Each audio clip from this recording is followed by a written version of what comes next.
नमस्कार. स्टुडंट पोर्टलमधील आपल्या शाळेचे विद्यार्थ्यांचे व वर्गाचे आधार स्टेटस कसे पाहावे ते आपण पाहणार आहोत. त्यासाठी प्रथमतः क्रोम हे ब्राउझर ओपन करा.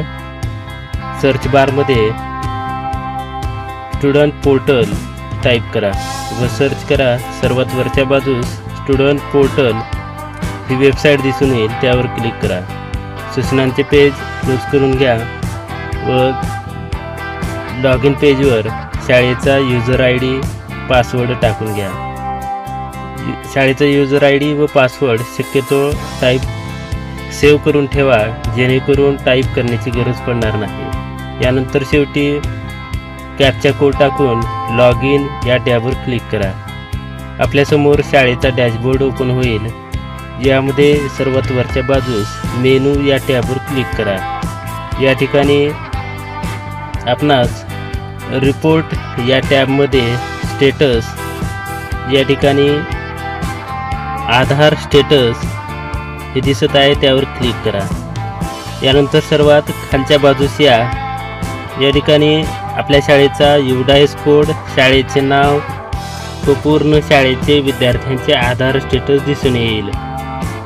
युडायस कोड यावर क्लिक करा. आपणासमोर वर्गवाईज विद्यार्थ्यांचे आधार स्टेटस दिसून येतील. या पेजवर आधार इनव्हॅलिड, आधार व्हॅलिड, आधार प्रोसेसमध्ये असलेले हे सर्वच माहिती दिसून येईल. Validated students, invalid students, unprocessed students या कॉलममध्ये वर्गवाईज विद्यार्थ्यांचे स्टेटस दिसून येत आहे. Aadhaar available students and Aadhaar not available students यामध्ये ज्या विद्यार्थ्यांचे आधार व्हॅलिड आहेत व ज्या विद्यार्थ्यांचे आधार नाहीत त्याचे स्टेटस या ठिकाणी दिसून येतील. शेवटच्या रकान्यामध्ये आपल्या शाळेतील विद्यार्थी संख्येचे टोटल दिसून येईल. तर अशा प्रकारे आधार नसलेले विद्यार्थी संख्या दाखवत आहे, त्यावर टच करा. खालच्या बाजूस विद्यार्थ्याचे नाव दिसून येईल. वर्गवाईज ही विद्यार्थी संख्या पाहायची असेल तर त्या वर्गातील विद्यार्थ्याच्या आधार नसलेल्या संख्येवर टच करा.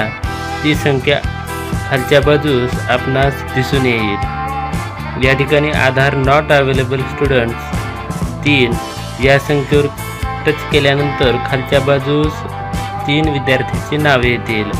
तर अशा प्रकारे हे विद्यार्थी आधार अपडेट्स या टॅबमधून इनव्हॅलिड असलेले विद्यार्थी हे आधार माहिती टाकून व्हॅलिड करून घेता येतील.